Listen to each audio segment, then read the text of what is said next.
நம் வாழ்க்கைக்கு மிக அவசியமான ஒன்று நம்பிக்கை.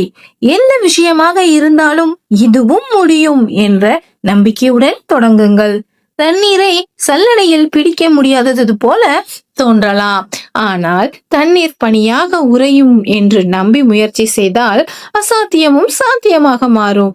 என்னால் முடியாது என்று முயற்சிக்காமல் வீற்றிருந்தால் நீலவானில் பறப்பது கனவாகவே இருந்திருக்கும். நிலவில் மனிதன் நடப்பதும் சாத்தியமாயிருக்காது. தொலைதூர பேச்சை நாம் கேட்க முடியுமா? தொலைவில் நடப்பதை தான் பார்க்க முடியுமா? இவையெல்லாம் ஒரு காலத்தில் நம்ப முடியாத விஷயங்களே. ஆனால் நம்பிக்கையும் முயற்சியும் சேரும்போது விடையில்லாத கேள்வி எதுவும் இல்லை. நடக்க கற்றுக்கொள்ளாத குழந்தை ஒரு நாள் ஓட்டப்பந்தய வீரனாக மாற முடியுமா? ஆதலால் உங்களை தடுத்து நிறுத்துவது சூழ்நிலை அல்ல, இல்லை என்ற ஒரே வார்த்தைதான். முடியாது என்ற கதவை நம்பிக்கையால் உடைத்து வெளியே வந்தால் வெற்றி உங்களை வந்தடைய நிச்சயம் மறுக்காது.